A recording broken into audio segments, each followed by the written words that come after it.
Levanto mis manos, aunque no tenga fuerza.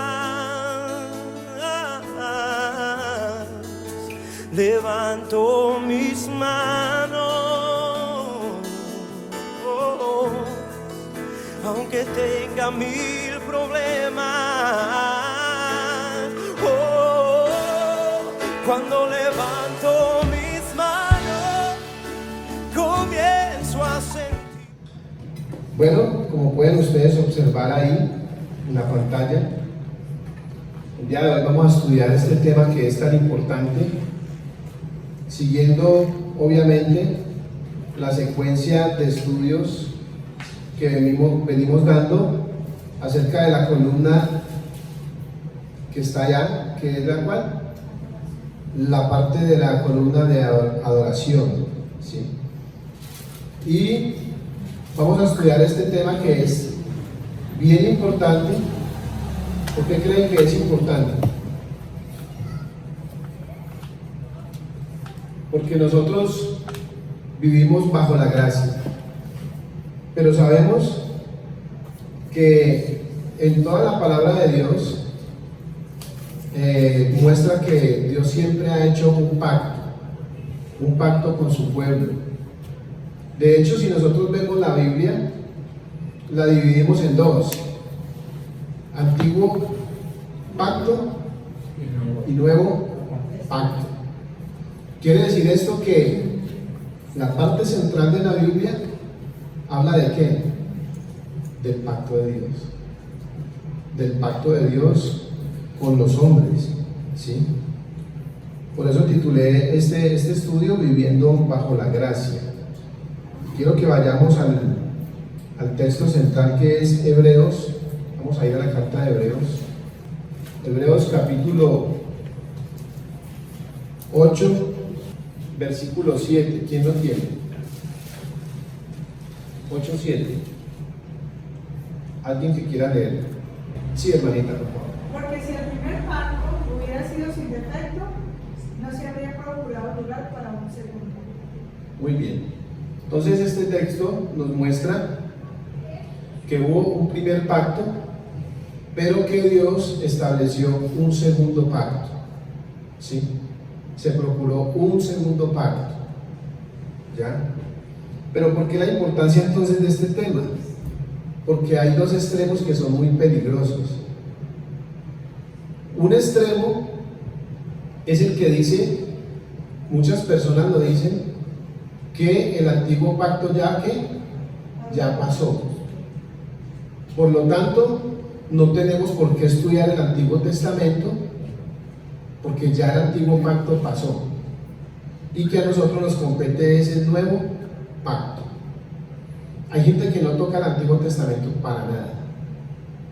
Es más, no les gusta que se predique el Antiguo Testamento nada, porque para ellos el antiguo pacto murió.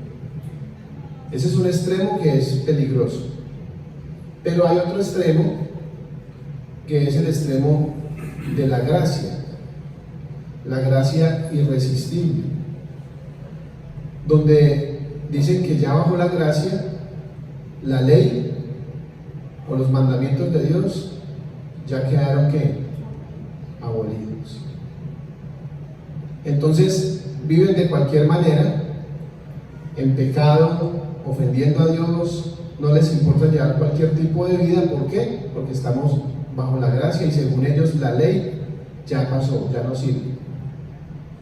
Entonces son dos extremos que son muy peligrosos y tenemos que mirar, y con la ayuda de Dios ojalá podamos llegar esta noche a analizar un poco que no podemos llegar ni a ese extremo de no utilizar el antiguo pacto, pero tampoco podemos llegar a ese extremo de vivir bajo la gracia o tomar la gracia para vivir de cualquier manera o libertinaje, porque no es así.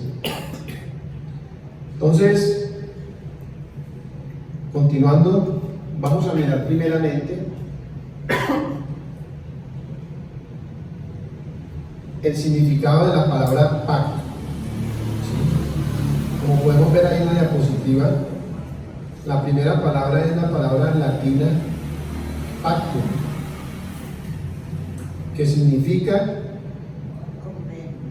convenio, acuerdo, ¿qué más? Entre dos o más personas o más partes. Entre dos o más partes. Esa es la definición de esta palabra según el diccionario Larousse. Pero también tenemos el diccionario expositivo de W. Pine, no sé si lo han escuchado o algunos lo han estudiado. Y este define la palabra pacto, que proviene del hebreo berit, que significa alianza, convenio, acuerdo, confederación, y aparece en el Antiguo Testamento 280 veces. Ustedes saben que Dios siempre hizo pactos, ¿cierto? Pero también está la palabra en griego diateki, que aparece en el Nuevo Testamento 33 veces y significa pacto o alianza. ¿Sí? Esas son las definiciones para esta palabra pacto. Y podemos ver que no hay mucha variación en realidad, desde el antiguo, luego el latín, no, primero fue el griego koiné, primero el hebreo, luego el griego koiné y luego el latín. Y no tiene mucha variación, prácticamente quiere decir que lo mismo. ¿Sí? Vamos a mirar, hermanos, algo que es también importante.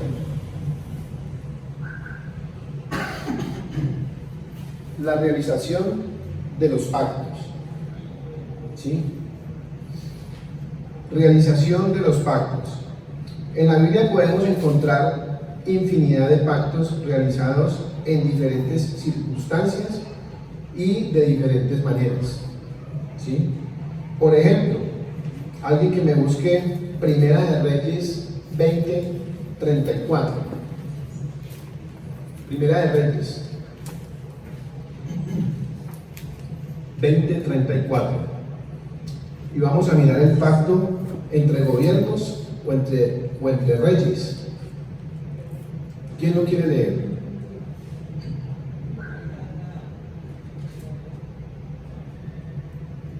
Ben-Hadad le dijo: te devolveré las ciudades que mi padre le quitó a tu padre, y puedes establecer lugares de comercio en Damasco, como hizo mi padre en Samaria. Entonces Acab le dijo: te dejaré en libertad con estas condiciones.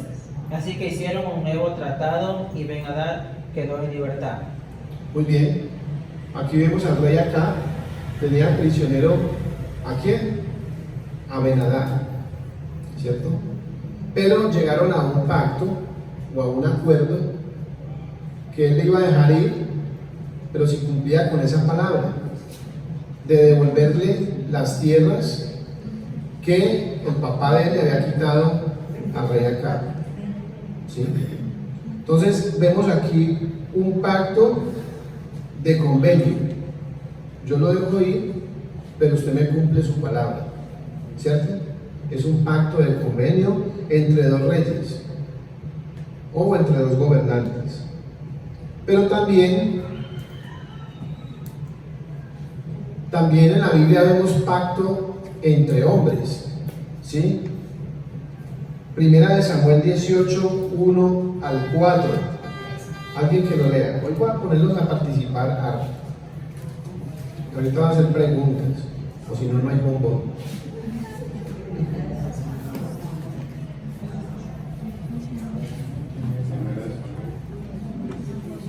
Primera de Samuel, capítulo 18, versículos 1 al 4. Alguien que lo quiera leer.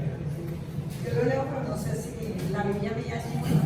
No importa, léalo, no importa. Cuando David terminó de conversar con Saúl, surgió una gran amistad entre Jonathan y David. Jonathan empezó a quererlo como a sí mismo. Desde aquel día Saúl hizo que David se quedara con él y no lo dejó volver a la casa de su padre. Jonathan quería a David como sí mismo y así que él y David se un pacto. Además, Jonathan Jonathan se quitó la túnica sin mangas que llevaba puesta y se la dio a David. Y también le dio su ropa de combate, la espada, su arco y su cinturón. Muy bien, gracias. Entonces vemos aquí un pacto entre hombres, ¿cierto? Y el pacto se selló ¿de qué manera? Jonatán, el hijo de Saúl, le dio a David ¿qué? Le dio su vestimenta, su túnica, su espada, como señal de ¿qué? Del pacto que él hizo. Porque dicen que Jonatán amó mucho a David, lo consideraba como su hermano, a David. Y como señal del pacto entre ellos, le entregó su vestimenta, sus cosas, su espada, todo. Nosotros también, por ahí, no sé si recuerdan a Ruth. ¿Se acuerdan de Ruth? Cuando Booz fue para negociar con el familiar más cercano de Ruth, que era el que debía redimir a Ruth, ¿qué le entregó? Como pacto de que él se negó, él dijo, no, yo no quiero redimir a Ruth, si quieres tú hacerlo, hazlo tú. ¿Qué le entregó? Un zapato. La hermana ahí se acuerda. Raros sus pactos, ¿sí o no? María, yo, bueno, entonces el domingo nos vemos, hermano Fernando. ¿Pero qué? Sellemos el compromiso, no es que me va a quedar mal, páseme el tenis. Lo mando de aquí para allá, para San Joaquín sin un tenis. Y así era como se hacían los pactos. Hay veces colocaban, hacían juramentos delante de Dios, o colocaban piedras. Esta piedra está entre usted y yo como testigo. Imagínense en los pactos. ¿Usted imagina un pacto de esos ahorita? Yo creo que no los cumplirían ni confirma. Si no los cumplen, confirma, firmando un papel. Ahora imagínense colocando como testigo. Ahora lo recojo. Colocando como testigo el control del computador. ¿Ven? ¿Sí o no? Vamos a mirar también el pacto entre Dios y los hombres. ¿Quién quiere leer Génesis capítulo 6, versículo 17 al 18? Génesis 6.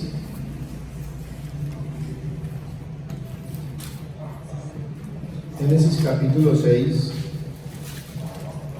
versículos 17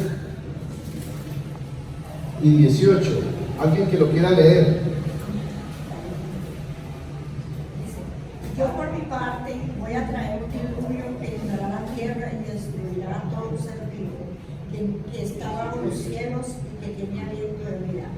Todo lo que está en la tierra morirá. Estoy estableciendo mi pacto contigo. Tú tienes que entrar en el arca con tus hijos, tu esposa y tus hermanas. Muy bien, gracias. Entonces vemos acá que Dios está haciendo un pacto ¿con quién? Con Noé. Antes de traer el diluvio, ¿recuerdan? Dios había prometido que iba a destruir a todo ser viviente, a toda carne que en la que hubiera vida, con un diluvio. Pero le dijo a Noé, voy a entrar en un pacto contigo. Y en ese pacto Dios iba a salvar a Noé, a su esposa, a los hijos de Noé y a las nueras. ¿Cuántas personas? 8. 8 se salvaron. ¿Por qué? Porque creyeron a Dios. ¿Sí?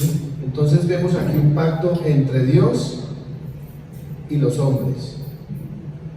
Pero podríamos incluso ver muchos más, pero pues aquí nos quedaríamos toda la noche para ver más, porque está el pacto con Abraham, ¿cierto? La circuncisión con Jacob. O sea, Dios hizo muchos pactos con Moisés. Pero como les digo, aquí nos quedaríamos toda la noche mirando. Solamente traje estos 3 ejemplos para mirar las diferencias entre los pactos. Un pacto entre hombres, un pacto entre gobiernos, pero ahora vemos un pacto entre Dios y los hombres. Vamos a mirar. Sí. El pacto divino. ¿Sí? En el pacto divino solo interviene Dios. Ojo, esto es bien importante entenderlo. Él es quien toma la iniciativa, pone los términos y los establece. El ser humano lo único que puede hacer es tomar o rechazar. En todo pacto divino, el hombre puede entrar en el pacto. Puede juntarse al pacto, puede obedecer el pacto, guardar el pacto, amar el pacto, pero no puede establecer no puede establecer los términos del pacto. El hombre no puede hacer eso. Por eso es que cuando alguien dice, yo voy a hacer un pacto con Dios, usted va a hacer un pacto con Dios. O sea que usted le va a poner las condiciones a Dios. Usted va a establecer los términos del pacto. No. En el caso del pacto con Dios y los hombres, el hombre no tiene nada que hacer ahí.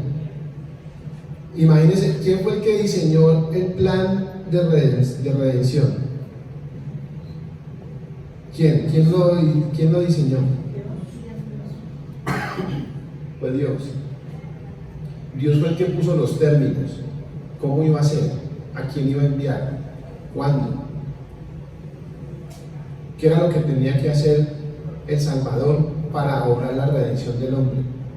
Él fue el que diseñó todo eso. Por eso me asombra cuando muchas personas tratan como que de evadir ese pedacito y empiezan a establecer sus propias reglas de salvación. No, yo no creo que eso pues, que uno se tenga que bautizar pues para salvarse. No, yo no creo, Dios es amor. O sea que usted establece mejores condiciones que Dios para salvar su alma. No. Pues yo no creo que si uno no vuelve a la iglesia, pues que Dios lo vaya a condenar a uno así, pues tampoco. Es que yo tengo que estar pues allá en la iglesia y formar parte de una iglesia. Ah, yo no creo. Yo con que vea enlace con la televisión y le ponga la mano ahí ya. O sea, empezamos nosotros a establecer otras cosas que Dios no ha mostrado. Por eso les digo, el hombre no puede establecer los términos del pacto, es Dios. Dios le dijo a Abraham,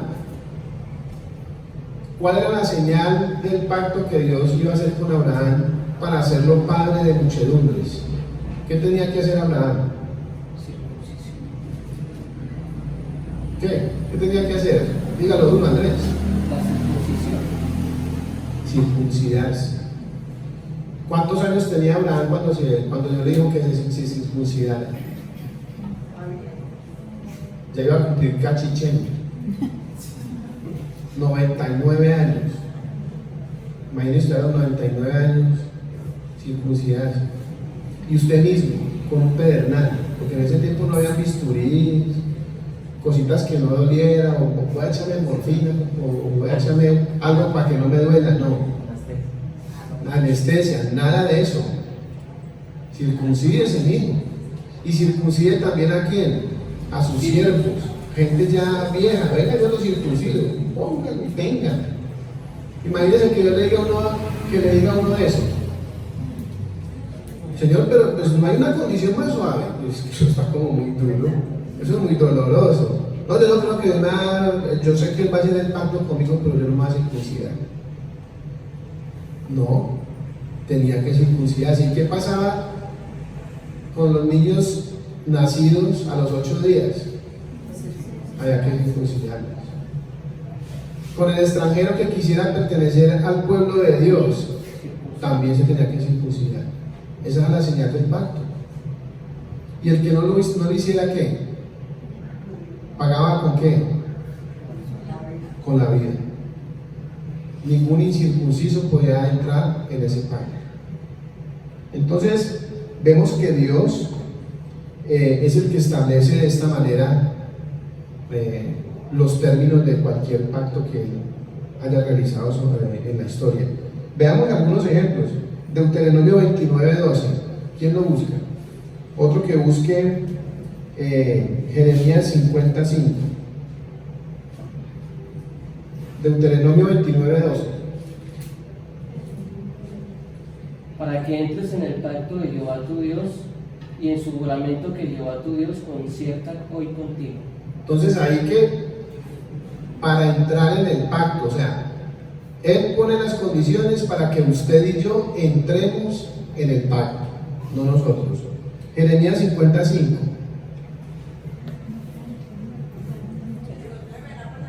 Y alguien que vaya buscando Éxodo 24:7. Preguntará cuál es el camino a Sión, con su rostro en esa dirección, y dirán: vengan y unámonos a Jehová, en un pacto eterno que no será olvidado. Ya. Entonces lo que puede hacer el hombre es que juntarse a ese pacto, unirse a ese pacto. ¿Sí? Éxodo 24:7. Yo lo leo. Sí, hermano. Asimismo tomó el libro del pacto y lo leyó a oídos del pueblo, el cual dijo: haremos todas las cosas que el Señor ha dicho y obedeceremos. Ya. Lo único que usted puede hacer es ese pacto que Dios tiene para mí, yo lo voy a obedecer. Usted verá si lo obedece o no, pero Él no va a cambiar las condiciones. Deuteronomio 7:8. Sino por cuanto Jehová os amó y quiso guardar el juramento que juró a vuestros padres, os ha sacado Jehová con mano poderosa y os ha rescatado de servidumbre de la mano de Faraón, rey de Egipto. Muy bien. Entonces ahí vemos que usted puede también guardar el pacto.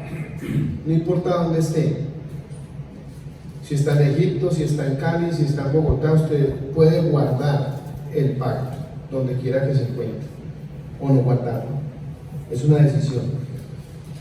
Pero también puede amar el pacto. Deuteronomio 6:5. Y amarás a Jehová tu Dios de todo tu corazón y de toda tu alma y con todas tus fuerzas. Usted puede amar ese pacto, ¿sí? Dios lo que quiere es que nosotros simplemente nos ciñamos a lo que Él ya estableció. No hay cómo cambiar nada. Nosotros jamás podemos poner condiciones ni tomar la iniciativa para establecer un pacto con Dios. No nos olvidemos de eso. Porque hay gente que yo escucho que todavía sigue diciendo: yo voy a hacer un pacto con Dios. Haga un pacto con Dios. Haga un pacto. No, entre en el pacto. No tiene otra opción. Entre, júntese a ese pacto, obedézcalo, guárdelo, ámelo. La única opción es esa. ¿Sí? Vamos a mirar el antiguo pacto. ¿En qué consistía? Vamos a leer Hebreos capítulo 9, versículos 1 al 10. Dice así la palabra del Señor. Hebreos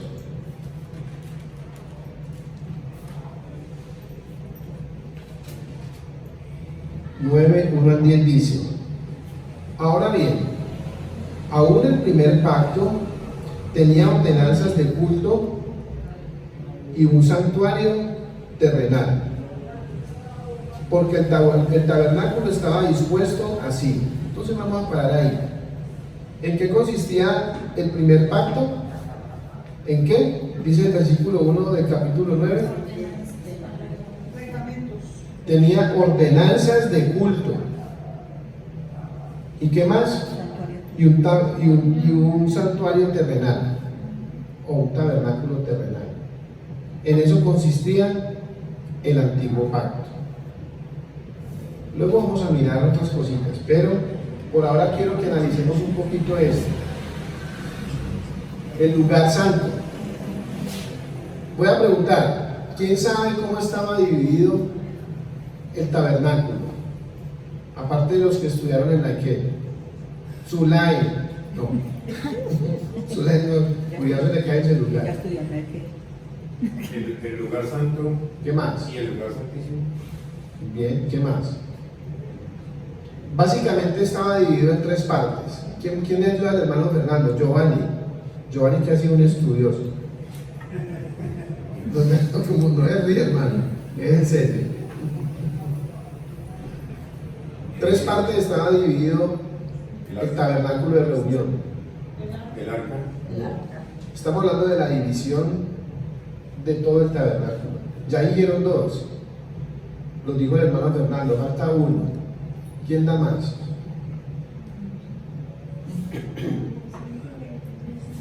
Estaba bueno, pues vamos a empezar. Lugar santo, ¿qué más? Lugar santísimo y falta uno. El atrio o el patio de reunión. Habían tres partes para ingresar allá. ¿Sí? Entonces vamos a mirar lo que es primeramente el lugar santo. ¿Sí?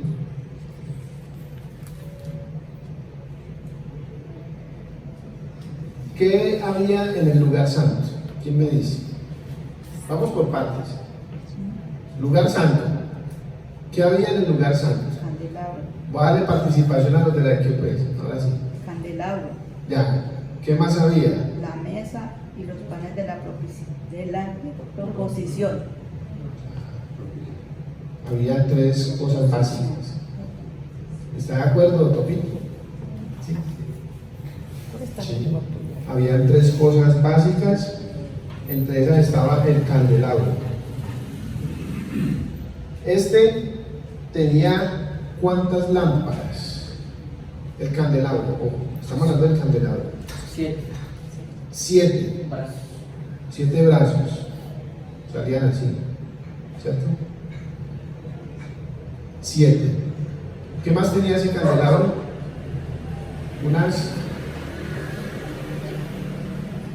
Unos recipientes, con ¿cierto? aceite de oliva. donde tenía que haber ¿qué? Aceite de oliva. Y era hecho de oro macizo, de una sola pieza. O sea que eso no podía ser que ensamblado por partes, no, era una sola pieza entera, maciza en oro. Y tenía 7 lámparas, ¿sí? Donde iba el aceite, y ahí tenía que estar alumbrando día y noche. Eso no se podía quedar sin aceite. Y el aceite lo daba ¿quién? El pueblo. El pueblo era el que daba ese aceite para que estuviese alumbrando día y noche ese candelabro, ¿sí? También tenía detalles en forma de flores y frutas. Y tenía que ser encendido ¿con qué? ¿Con un fósforo? ¿O con qué? ¿Con qué tenía que ser encendido? ¿Ustedes recuerdan a Nabiú, a ver si me da el nombre?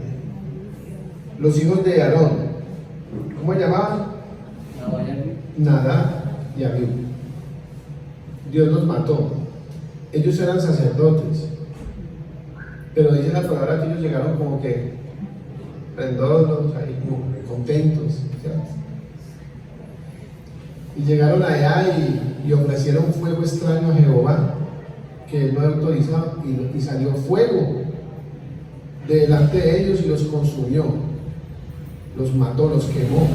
Y algo interesante que me pareció que no lo había leído bien detenidamente, es que los quemó, pero las ropas de ellos que tenían puestas de sacerdotes no se quemó, se quemaron solamente los cuerpos, pero la ropa no ardió. Imagínense usted los misterios de Dios.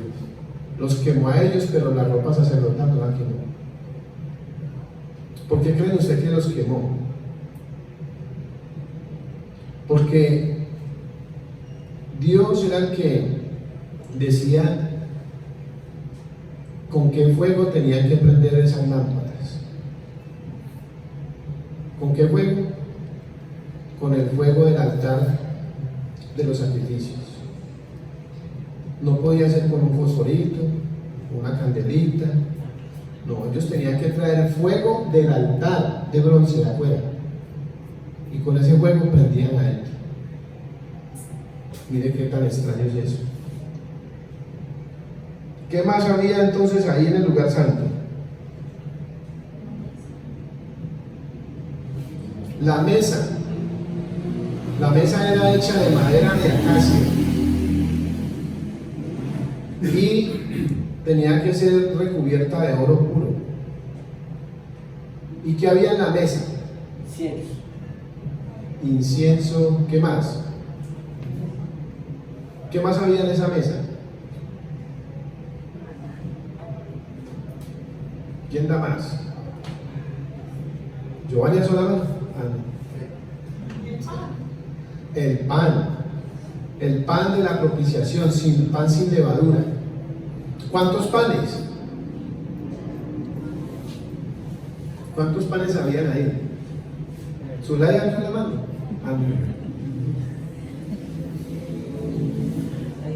¿Cuántos panes? Esto es para que lo aprendamos, porque para eso estamos estudiando, para aprender. Habían 12 panes. ¿Y por qué 12 panes? En representación de cada tribu, eran 12 tribus. Y esos panes los debían de comer los sacerdotes que ministraban en ese lugar. ¿Cuándo los tenían que consumir? ¿Alguien se acuerda de los estudiantes de la EQUEP? ¿Cuándo había que consumir esos panes? Las fiestas. En el Shabbat, el día de reposo. Era el día que podían consumir esos panes.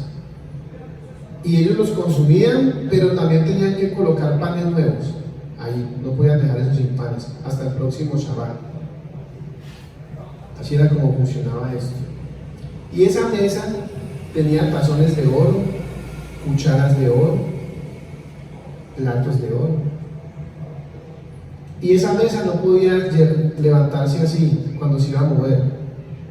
Tenía unas argollas, y por esas argollas introducían unos varejones de acacia también y recubiertos de oro para poderla levantar y moverla.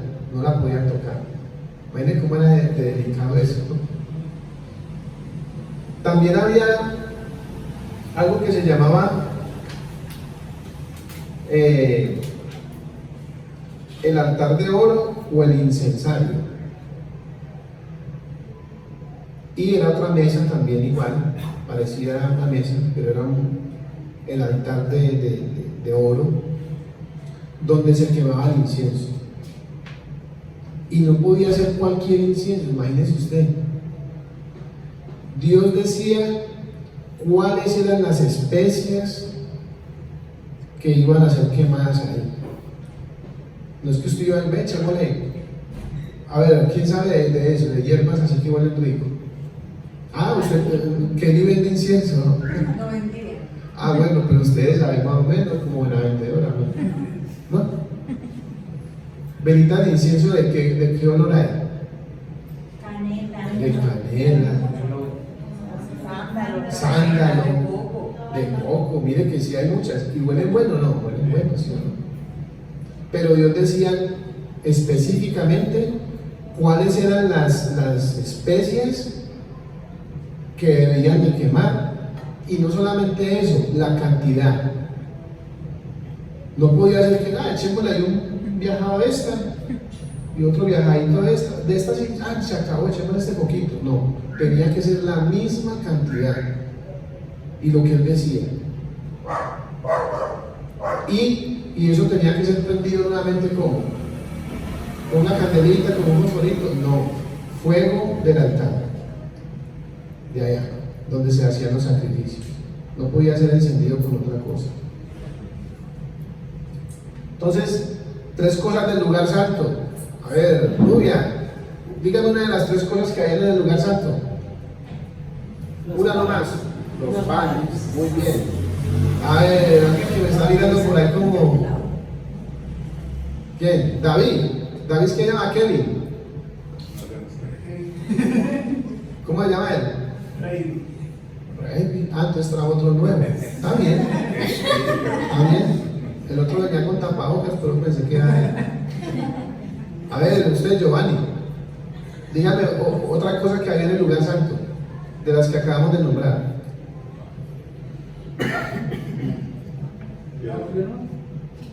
¿Ya las dijeron todas? ¿Cómo así? El candelabro. El candelabro. Por eso tenemos que estar atentos para que aprendamos. Aprendamos porque eso es bueno.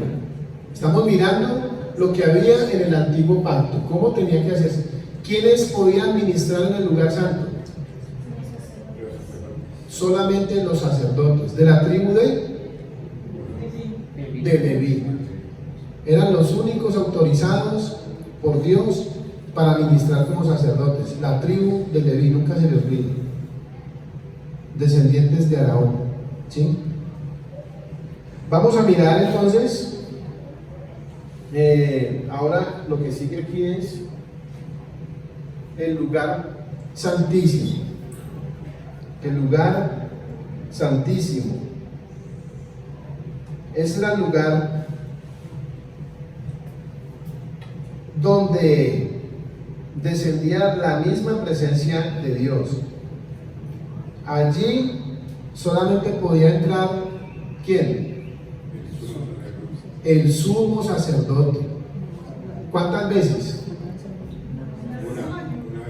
Una sola vez al año. Imagínense usted, una sola vez podía entrar allá. ¿Y él para qué entraba allá? ¿Para hacer qué? Expiación por los pecados del pueblo. Expiación por el propio pecado de él y por el pecado de todo el pueblo en general. Tendría que entrar con sangre. ¿Cuál era el animal que se tenía que matar para entrar allá? Cabritos. ¿Quién da más? ¿Quién da más?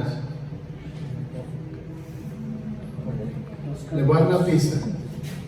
El animal que se sacrificaba el día del Yom Kippur o el día de la expiación era el animal más costoso que había en ese tiempo. Y no era el cordero ni era la ovejita. ¿Cuál, Giovanni? El camello.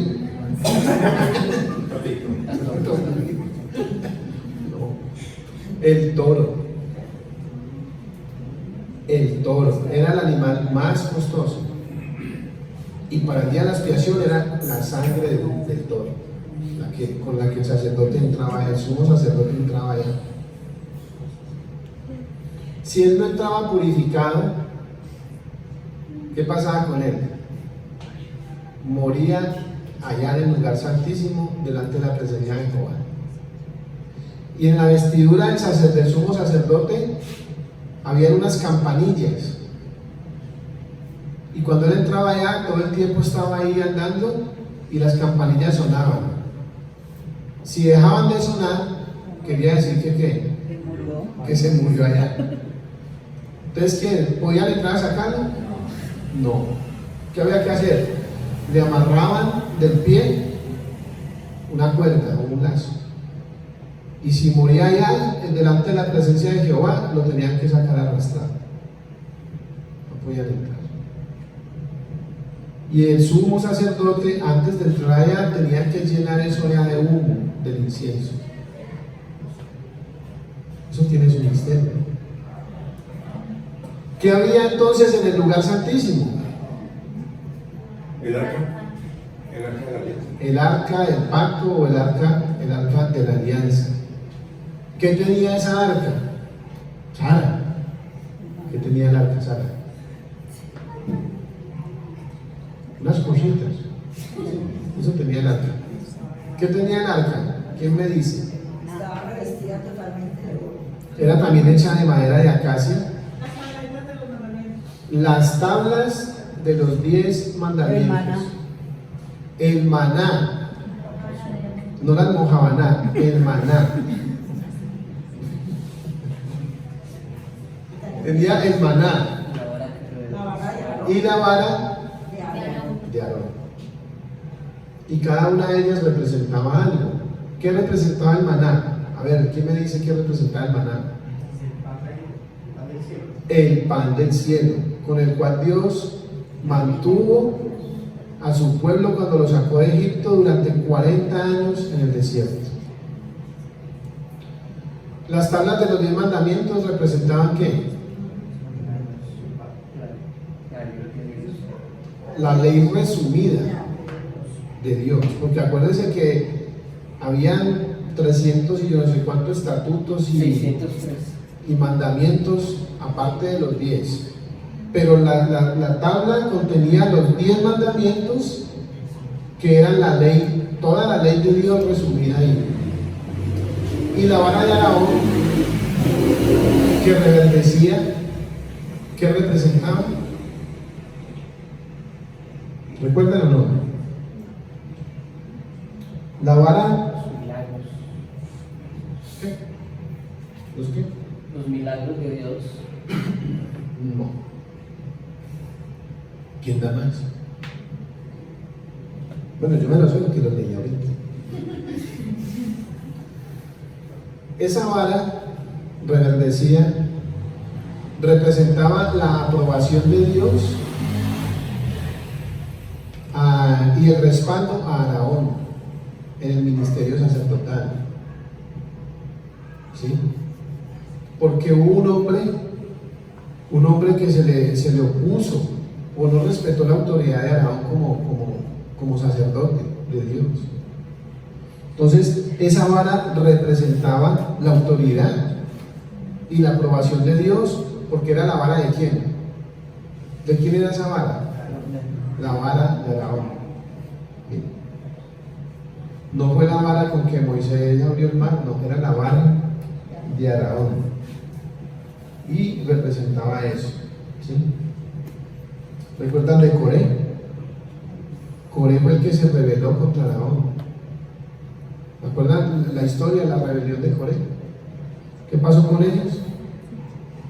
La tierra se abrió y se los tragó, porque se rebelaron contra la autoridad de Aarón. Todo esto tiene un simbolismo, hermanos. Vamos a mirar entonces qué tenía encima el arca del pacto, que prácticamente era como un baúl o un cajón, y dentro de ese cajón estaba ¿qué había ahí, Giovanni? Ahí dentro del arca del pacto, ¿qué era lo que había, Giovanni? Dígame una. Las tablas. Isabel, ¿qué más había ahí? Ayúdale a Giovanni. ¿No se acuerda? Acabamos de decir. Acabamos de decir de que era la vara de Aarón. Ya, ¿y qué más? Ya Giovanni dijo que las tablas El maná. y el maná, eso había ahí. Miren, ¿ya? ¿Qué más? El arca estaba tapada con algo. ¿Cómo se llamaba lo que tapaba el arca? Se llamaba el propiciatorio. El propiciatorio, que prácticamente era donde Jehová Dios se manifestaba. ¿Qué tenía el propiciatorio? Tenía unos querubines de oro con las alas extendidas y las alas que, vea, es que ahí está, las alas se juntaban y ahí era donde era derramada la sangre del toro. Y Dios hacía que Dios hacía expiación por los pecados del sumo sacerdote, pero también del pueblo. Miren tan importante eso. Eso era lo que había ahí. Si no alcanzamos, dejamos para otra clase, porque esto no se puede explicar en una sola clase en realidad. Esto es bastante extenso. Pero yo quiero que quede claro en qué consistía el antiguo pacto. ¿Sí? ¿En qué consistía el antiguo pacto? En ordenanzas, en un culto de ordenanzas. Y el que no los cumplía, como le pasó a Abiú y a Nadab, eran muertos. ¿Sí? Era bien estricto de nuestro Dios. El propiciatorio era el lugar de contacto entre Dios y su pueblo, desde donde hablaría solo por medio del sacerdote, del sumo sacerdote. ¿Sí? Entonces, falta un lugar, aunque aquí no lo vemos en Hebreos, pero sí está obviamente en Éxodo, donde Dios le mostró el orden del tabernáculo, y ese es el atrio o el patio de reunión. Y en ese patio obviamente lo dividía una puerta. Afuera de esa puerta estaba ¿quién? El pueblo. Recuerden que el pueblo tenía que presentar ofrendas a Dios diariamente. Cuando alguien cometía un pecado, llevaba un animal para ser sacrificado por los sacerdotes, y se llamaba el sacrificio. ¿Por qué? ¿Recuerdan? Sacrificio por la culpa. Entonces, si usted cometía un pecado y aunque nadie lo vio, usted se sentía culpable, entonces usted tenía que ir a llevar un animal a la puerta del tabernáculo de reunión, específicamente en el atrio, y los sacerdotes le recibían el animal para ser sacrificado por la culpa, por su pecado. También habían ofrendas o sacrificios espontáneos, simplemente de contento. Yo estoy contento, muy agradecido con Dios, voy a llevar un animal para que lo sacrifique. ¿Sí? Habían varios o diferentes tipos de sacrificios que se hacían. ¿Cuándo? Todos los días. Todos los días. Ese era el trabajo de los sacerdotes. Y en el atrio o en el patio, antes de entrar al lugar santo, era donde se hacían los sacrificios diarios. Y ahí había algo que se llamaba el altar de... ¿recuerdan la canción? Señor, llévame a tus atrios, al altar de bronce. Ya pues como de pistas. El altar de bronce también era un altar hecho de madera de acacia, pero este era forrado de puro bronce. Y lo mismo, tenía argollas, tenía unas barras de madera de acacia forradas también en bronce para moverlo, no lo podía tocar. Y había unas tenazas para retirar las cenizas de los animales que quemaban allí. ¿Sí? Eso estaba ¿dónde? En el atrio, donde se hacían los sacrificios diariamente. Diariamente, todo el tiempo estaban haciendo sacrificios allí. Pero también había algo que se llama el lavacro. ¿Qué era el lavacro? A ver, los que estudiaron en aquel. Es una tabla donde dedicas para contar, eso es para matemáticos, más que todo. Bueno, sí había unas mesas donde obviamente degollaban los animales, los pelaban y todo, pero en el altar de bronce eran donde los quemaban. Ahí no los sacrificaban, ahí los quemaban. Y habían unas mesas donde los sacrificaban. Pero el lavacro era un lavadero. Eso traduce lavacro, un lavadero, también de bronce. Y los sacerdotes, antes de empezar sus labores, porque eso era por turnos, antes de empezar sus labores tenían que purificarse, tenían que bañarse ahí, en el lavadero. Y ya después de lavarse, de purificarse, se ponían las vestiduras de sacerdote para empezar a trabajar. Para eso era el lavacro. Entonces, ¿qué había en el atrio? Giovanni, ¿qué había en el atrio? En el patio. Isabel, ¿qué había en el patio? Acabamos de decir. Un lavacro. ¿Qué es un lavadero? Bella, ¿qué más había ahí? En el patio, ¿qué era lo que había? ¿Un altar de qué? De bronce. Eso había. Entonces, hermanos, para resumir eso, todo eso es lo que acabamos de ver ahí en Hebreos, en el versículo que iniciamos, ¿sí? El pacto antiguo se resumía en ¿qué? En leyes, en ordenanzas, en un culto de ordenanzas. Tenía que estar ese atrio, tenía que estar el tabernáculo, tal como lo diseñó Dios, con las cortinas, de los colores, todo tenía que ser como Dios lo había especificado. En eso se resumía el antiguo pacto, ¿sí? Pero, venido nuestro Dios, eso pasa a un segundo plano, ¿sí? Eso pasa a un segundo plano. El nuevo pacto, vamos a leer 8, Hebreos 8, versículo 10. Vamos a leerlo desde el 6. Dice: pero ahora tanto mejor ministerio es el suyo. ¿El de quién? El de nuestro Señor Jesucristo.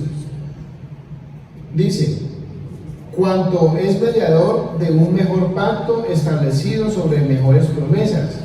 Porque si aquel primero hubiera sido sin defecto, ciertamente no se hubiera procurado lugar para el segundo. Porque respondiéndoles, dice, Hebreos 8, estamos en Hebreos 8:8. Porque reprendiéndoles dice: he aquí vienen días, dice el Señor, en que estableceré con la casa de Israel y la casa de Judá un nuevo pacto, no como el pacto que hice con sus padres el día que los tomé de la mano para sacarlos de la tierra de Egipto, porque ellos no permanecieron en mi pacto, y yo me desentendí de ellos, dice el Señor. Por lo cual, este es el pacto que haré con la casa de Israel, después de aquellos días, dice el Señor. Pondré mis leyes, ¿en dónde? Ahí está. Pondré mis leyes en la mente, ¿sí? En la mente de ellos, ya no en unas tablas, como estaban allá en el tabernáculo, ya no, sino en las mentes de ellos. ¿Qué más dice? Y sobre su corazón las escribiré, y seré a ellos por Dios, y ellos me serán a mí por pueblo.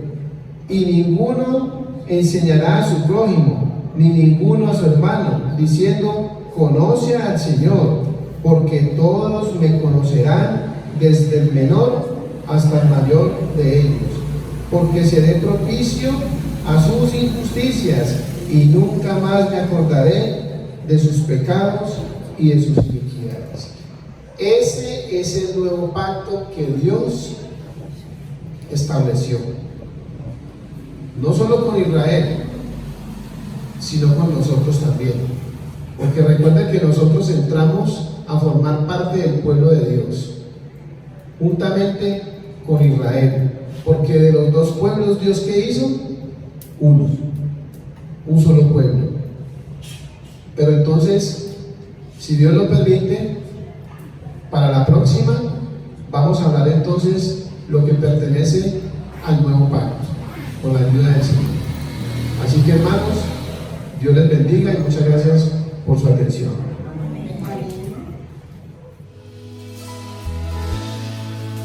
Levanto mis manos, aunque no tenga fuerza.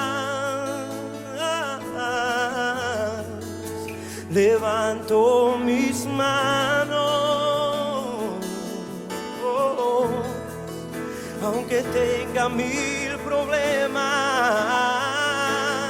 oh, cuando levanto mi